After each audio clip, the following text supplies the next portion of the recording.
Hi, everybody. Welcome to my presentation today. Thanks so much for coming. Today, we're going to be talking about reproductive health, specifically birth control. What is it? How does it affect my body? What are my options? How do I get it? There's some pretty big questions here that are important for anybody who has a uterus. And so we're going to be talking about those questions and hopefully get you some answers today. First of all, we're going to go on a little science field trip. So thank you for geeking out with me about our bodies. So it's important to know that somebody who has a uterus, all of our reproductive organs are on the inside of our body. You've got your uterus, which is here, your fallopian tubes, which are here, and then your ovaries, which are here. And all of those work together for reproductive purposes to either give you a period or give you a baby. And then this is where the cervix is, the bottom of your uterus, and the vagina, which goes out into the outside world. So now that we've covered that topic, let's talk about our cycles. Just a little bit more science, I promise, and then we'll be finished. So a typical female cycle is going to be about 28 to 30 days. These are the key hormones that are working with this cycle, and you'll notice these big mountains. What those are your level of two big hormones that are key players. So this is your level of estrogen that comes up, and this is your level of progesterone.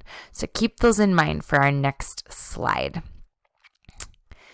So what happens is if you think estrogen is for your egg release or ovulation. So when you have a surge of that estrogen hormone, that is when you ovulate.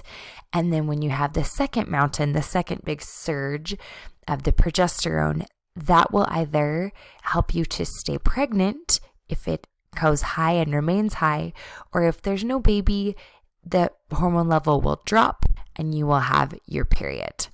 Okay, we're done with the big science lesson for today. So let's talk about your options for birth control that will help you to decide when you feel that it is right and time to start a family, if and when you want to start a family.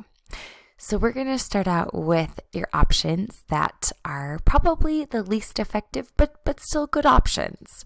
First, we're going to start out with condoms. So condoms are 87% effective.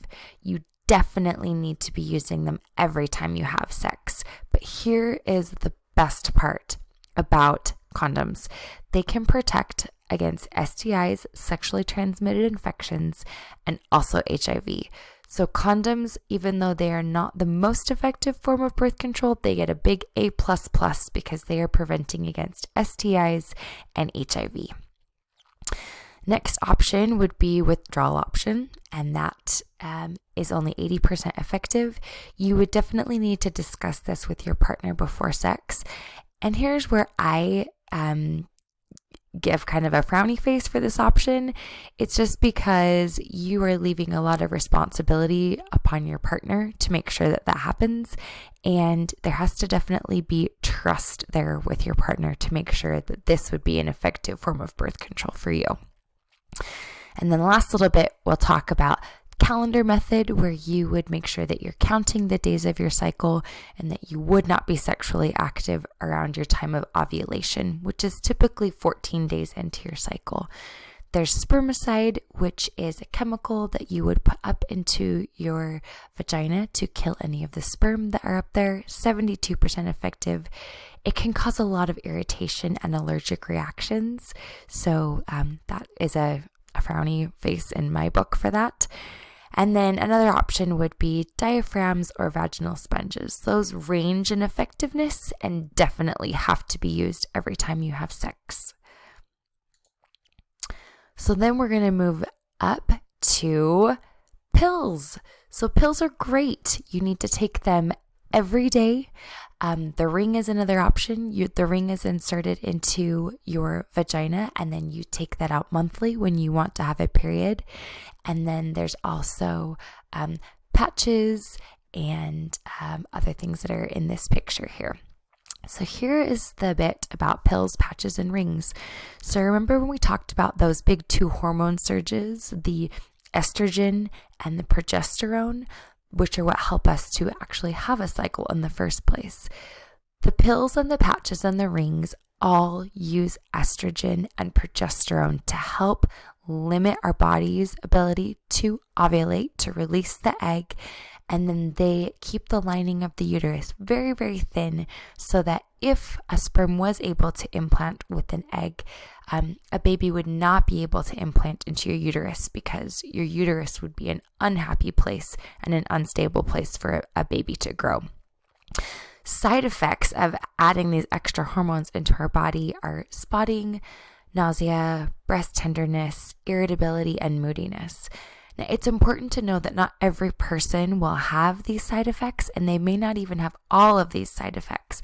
These are just things that have come up in clinical trials and in patient reports for people who do use these types of birth control.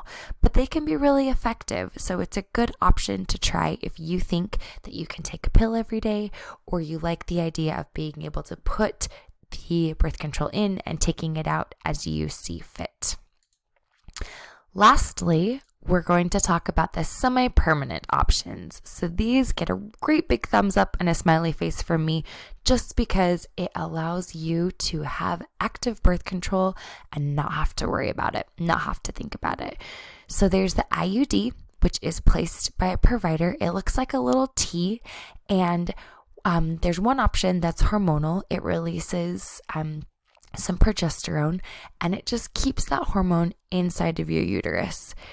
There's another option, which is the non-hormonal or copper IUD, and that works by kind of irritating the lining of your uterus, and it also deactivates the sperm. The copper deactivates the sperm so that it cannot implant into the egg and form a baby.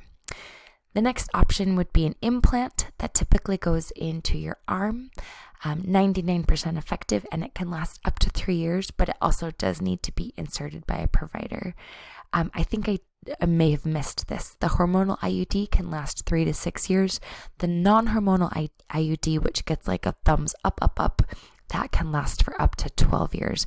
And the reason that this one is also kind of great is because there's minimal side effects, which we will talk about over here. Last option would be the shot. That's 96% effective. You would get it once every 3 months, and that's given by your provider.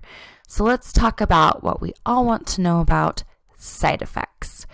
So side effects of our hormonal IUD, which would use that progesterone hormone, would be spotting and then an irregular to no period at all. But it would be important to know that it is normal to experience spotting for up to 6 months after that it is put in. The non-hormonal IUD, again, spotting, and then a heavier period for 3 to 6 months after the insertion. But there's no hormones with the copper IUD, so that is a big plus in my book for this one. But with the non-hormonal IUD, all of the hormones are supposed to be staying within the uterus, so it's supposed to have less side effects than the pill or the ring or the patch. The implant side effects would be an irregular period, and then you might have a little bit of a longer period than you would normally have if you do have one, or no period at all. It kind of just does depend on the person. And then with the shot, irregular or no period, and then this does tend to have fluctuations and changes in your weight. So we've talked about the semi-permanent ones. The reason they're semi-permanent is because they're all reversible. All that needs to be done is to take the IUD out, take the implant out, and with the shot, you would just need to wait beyond the 3 months before you would become fertile again and able to have a baby. So let's also talk about the morning after pill. So accidents happen, things happen. You forget to use a condom. You feel like, maybe I'm just not quite sure. There's an option for that. It's called the morning after pill. How do you get it?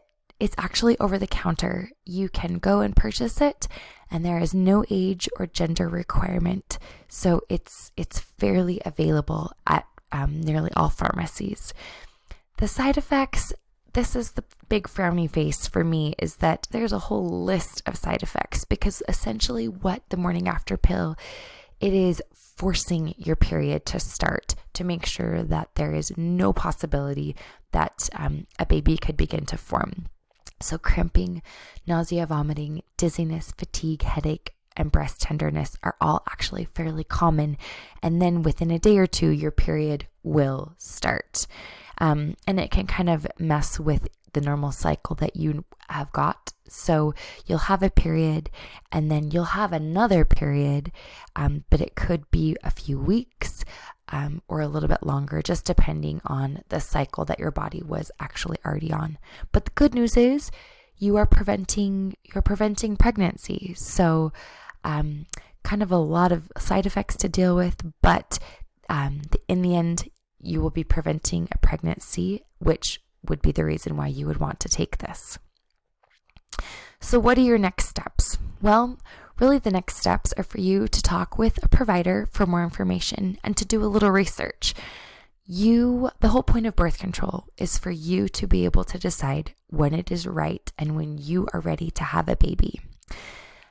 We're not here really to talk about sex or whether you should or whether you shouldn't, but this is just good information for you to have for any point in your life. And if you do choose to be sexually active at this time, to protect yourself from perhaps an unwanted pregnancy, and then to know what to do when the time comes around.